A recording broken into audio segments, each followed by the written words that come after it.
Ladies and gentlemen, welcome to Tehran Mehrabad Airport. January 28, 1980, 5 a.m. An armed Revolutionary Guard examines a Canadian passport. He studies the photograph, the face, the photograph again. The passport is real. The name printed inside is fake. In his pocket, business cards for a Hollywood production company that doesn't exist. 5 other people stand behind him, carrying the same fake names, the same lie that has to hold for the next few minutes. If any one of them breaks, none of them walk out. The guard hands the passport back. The man steps forward.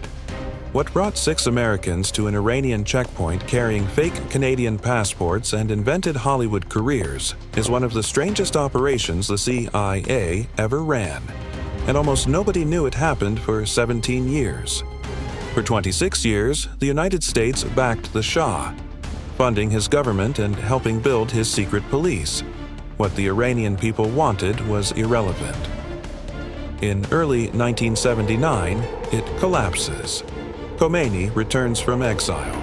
The Shah flees to New York for cancer treatment. On November 4th, students seize the American embassy in Tehran and take 66 hostages. To the revolutionaries, the embassy was not just an office. It was the physical address of American power in Iran, and now they owned it. Khomeini demands the Shah be returned.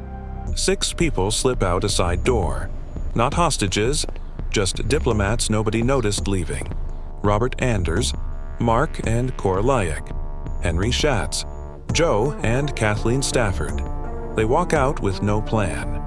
For 12 days they move between contacts, trying not to exist. Then Canadian Ambassador Ken Taylor and diplomat John Sheardown open their doors. The 6 Americans disappear inside, then they wait. 79 days. They cook. They read. They play Scrabble. The same tiles, the same words. While outside, Revolutionary Guards move through the streets hunting exactly the kind of people they are. Every knock at the door requires a decision in under 2 seconds. Is it someone they know, or is everything over? Cora Lyack would later describe lying awake, rehearsing what she'd say if soldiers came through the door. She never found anything convincing. None of them did. That was the thing no cover story could fix, the dread that lived in the pause between a knock and the door opening. Washington sends proposals. Each fails the same test. English teachers bicycling into Turkey. Agricultural experts at a regional conference. Crossing the Zagros Mountains on foot in January. The roads are monitored. The borders are sealed. A fake passport gets you to the counter. The story gets you through. And it has to hold at 5 in the morning in front of a man with a rifle. The CIA has been working this problem for weeks, and every proposal hits the same wall. Then one man reads through those failed plans and sees what nobody else had. The only cover story that works is one so bizarre that no guard would believe someone invented it.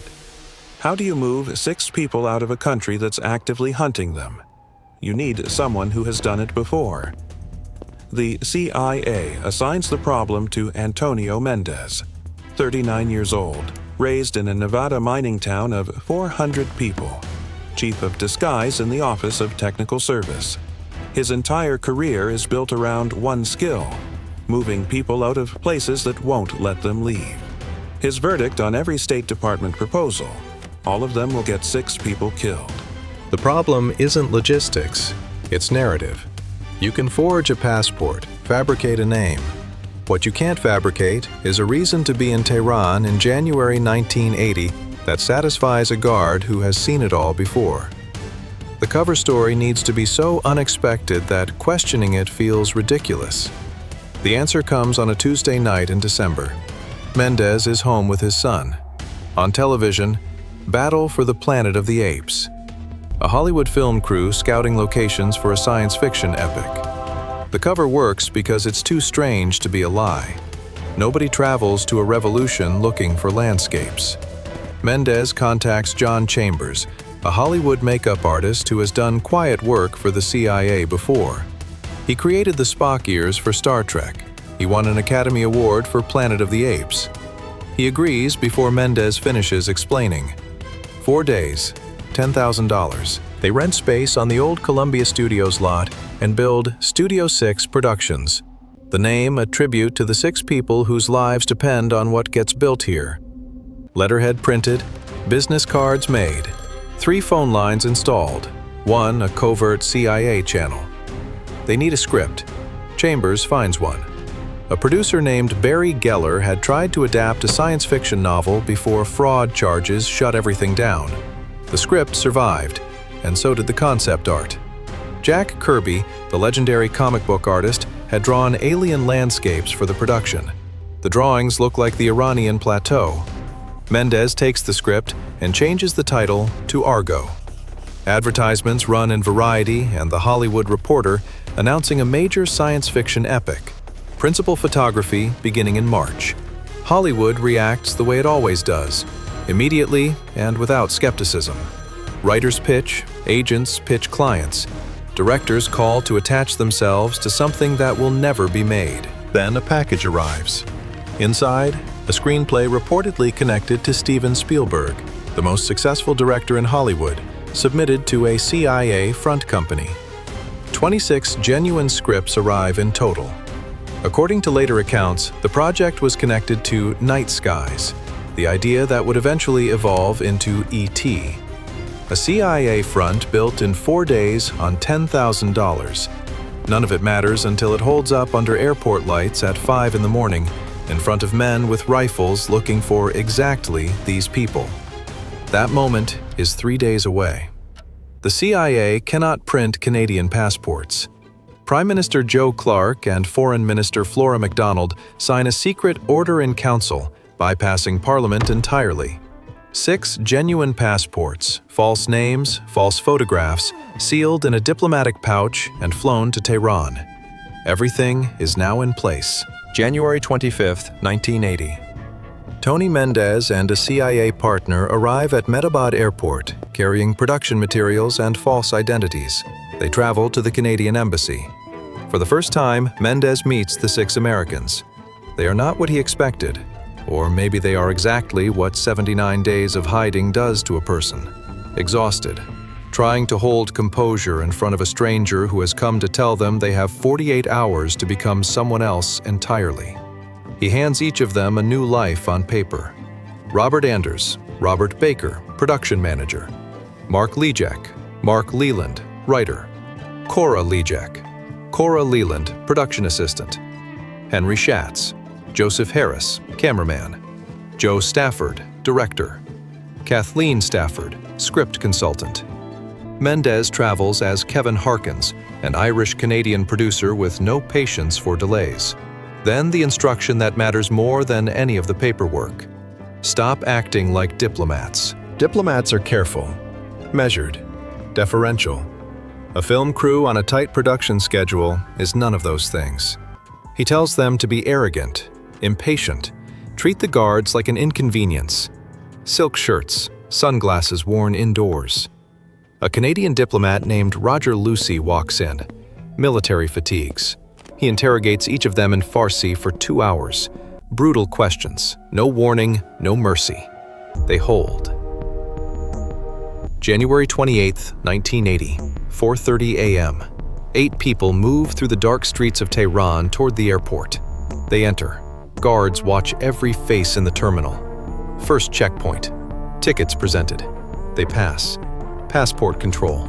The officer takes Robert Anders' documents, studies the photo, the face, hands it back. They move to the check-in desk. The operation stalls. The Swiss Air agent cannot locate the reservation.